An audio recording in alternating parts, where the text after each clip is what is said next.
1 ఎకరం 100 కోట్లకు అమ్మితే తెలంగాణ పరపతి పెరిగిందని ప్రచారం చేశారు.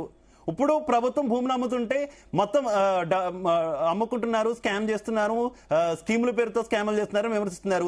మీరు చేస్తేనేమో స్కీముల కోసం, కాంగ్రెస్ చేస్తే మాత్రం స్కాముల కోసం. అంటే ఎలా కుదురుద్ది? ఇప్పుడు 1 ఎకరానికి 100 కోట్లకు అమ్మి బ్రాండ్ ఇమేజ్ ని పెంచినామండి, రియల్ ఎస్టేట్ ను పెంచినామండి. ఇప్పుడు ఎకరా భూమికి 23 కోట్లు ఎట్లా తగ్గిస్తారండి? 23 కోట్లకి ఎట్లా తగ్గించి అమ్ముకుంటారండి వీళ్ళు కంపెనీలకు? బ్రాండ్ ఇమేజ్ తగ్గినట్ట హైదరాబాద్ బ్రాండ్ ఇమేజ్? కేసీఆర్ గారు చేసిండ్రు సంక్షేమ పథకాలంటే, కేసీఆర్ గారు దేశంలో లేని ఎక్కడ లేని విధంగా సంక్షేమ పథకాలతో సంబరపెట్టిండండి. సకల జనులకు, సంబంధ వర్గాలకు సంక్షేమ పథకాలు ఇచ్చిండండి. ఒక ఇంట్లో ఒక వృద్ధుడు ఉంటే వృద్ధాప్య పింఛన్ను 200 ఉన్నదాన్ని 2000 చేసిండండి.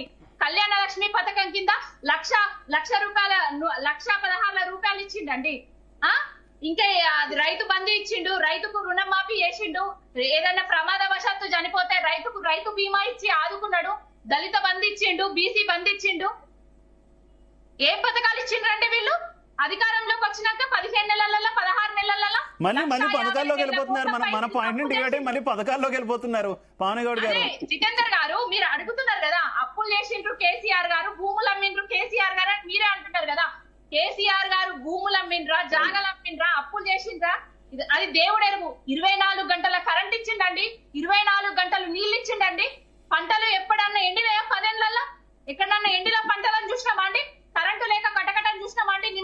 నిమిషంలో కూడా కేసీఆర్ తెలంగాణ వస్తే కిరణ్ కుమార్ రెడ్డి గారు కరెంటు వైర్ల మీద బట్టలు ఎండేసుకోవాలని చెప్పిండ్రు.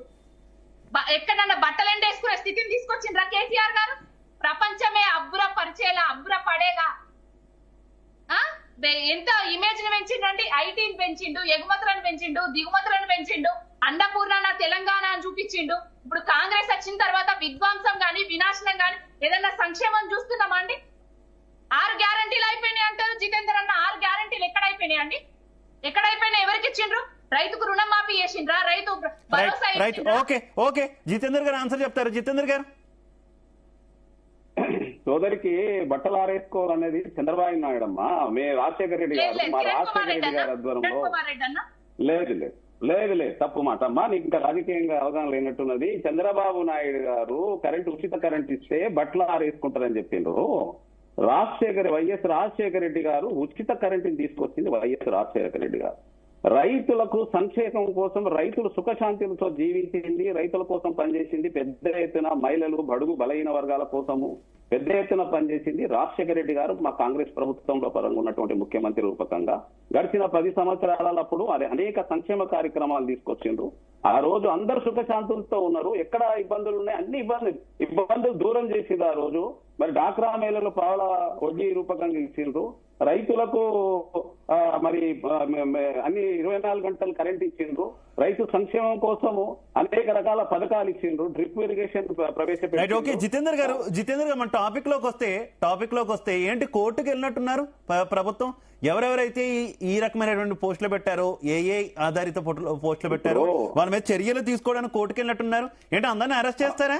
షేర్లు చేస్తున్నారు, లైకులు కొట్టిన వాళ్ళు? లేదండి, అబద్ధాల బతుకులండి వీళ్ళు. ఎంతసేపు అబద్ధాలు చెప్పాలి. ఇప్పుడు ప్రభుత్వం 1 సంవత్సరం అయిందండి, వచ్చింది ఒక చిన్న పిల్ల లాంటిది ప్రభుత్వం. ఈ రోజు సజెషన్స్, సలహాలు ఇవ్వాలండి. ఆయన పెద్ద మనిషిలాగా ఈ రోజు ప్రభుత్వ పరంగా వచ్చినటువంటి ధనాన్ని పొందుతూ పావంసలు వండుకుంటున్నాడు. ఇప్పుడు అపోజిషన్ పదవి తీసుకుంటూ అసెంబ్లీలకు వచ్చి సలహా సూచనలు ఇవ్వమని మా ముఖ్యమంత్రి గారు, మా డిప్యూటీ సీఎం గారు, మంత్రులు అనేక సందర్భాలలో వాళ్ళకి రిక్వెస్ట్ చేసిండ్రు, కలిసిండ్రు, చెప్పిండ్రు రమ్మని. మరి వచ్చి అసెంబ్లీలో వచ్చి మరి సలహా అయితే ఇప్పుడు చర్యలు తీసుకోవడం అంటే వీటికి సంబంధించి ఇప్పుడు చర్యలు తీసుకోవడం అంటే చేతులు కాలేక ఆకులు పట్టుకోవడం కదా జితేందర్ గారు?